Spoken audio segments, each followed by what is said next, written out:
Frères en Christ et amis, une fois de plus, bonjour. Nous continuons notre série en ce qui concerne le péché. Que dit Jésus-Christ dans Jean chapitre 17, verset 17? Père, sanctifie-les dans ta parole, car ta parole est vérité. L'erreur ne pourra pas nous sanctifier. Pourtant, sans la sanctification, personne ne verra Dieu. Et cette parole, pour être sanctifiée, a besoin d'avoir une bonne base. Et cette base, c'est la définition du péché. Raison pour laquelle nous faisons cette série. Nous allons continuer notre série en allant d'abord dans 1 Jean chapitre 3, verset 4, en lisant, il est écrit « Quiconque transgresse la loi commet un péché, car le péché est la transgression de la loi. » Le péché est la transgression de la loi. Ça, c'est la définition biblique du péché. Et si nous allons ensemble dans un exemple pratique pour savoir si le péché est une question de choix ou de fatalité, dans Nombre chapitre 35, nous nous rappelons que Dieu avait fait des villes de refuge. À quoi servaient ces villes de refuge? Il y avait 6 villes de refuge. Allons ensemble dans Nombre chapitre 35, lisons le verset 15. Ces 6 villes serviront de refuge aux enfants d'Israël, à l'étranger et à celui qui demeure au milieu de vous. Là pourra s'enfuir tout homme qui aura tué quelqu'un involontairement.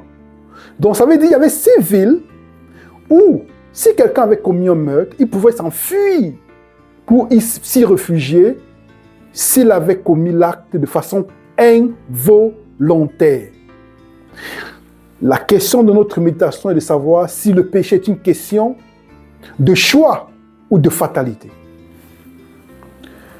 Et si nous allons ensemble dans les versets 20 et 21, si un homme pousse son prochain par un mouvement de haine, ou s'il jette quelque chose sur lui avec préméditation et que la personne en soit la suite, ou s'il le frappe de sa main par inimitié et que la mort en soit la suite, celui qui a frappé sera puni de mort, c'est un meurtrier. Le vengeur du sang tuera le meurtrier quand il le rencontrera. Nous voyons bien que le péché était en rapport. Donc si j'ai commis un acte et que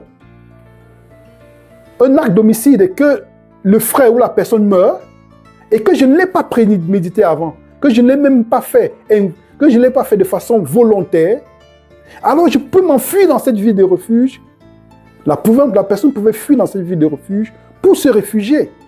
Mais si la personne avait fait par préméditation, avec inimitié et avec haine, alors la personne, le meurtrier, allait subir les conséquences de sa transgression de cette loi.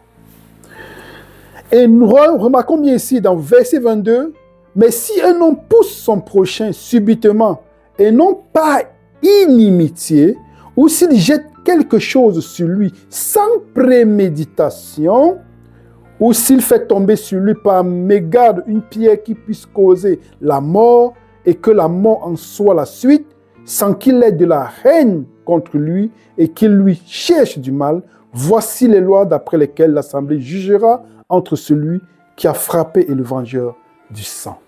Nous voyons bien qu'ici, dans les 2 cas, il y a la mort. Dans le premier cas, il y a mort par préméditation, avec haine et inimitié. Dans le deuxième cas, il y a une mort sans préméditation, sans haine et sans inimitié, donc involontairement. Dans les 2 cas, il y a la mort. Mais pourtant, dans le cas de la non-préméditation, ce n'est pas considéré comme péché. Donc le péché est une question de choix et non de fatalité.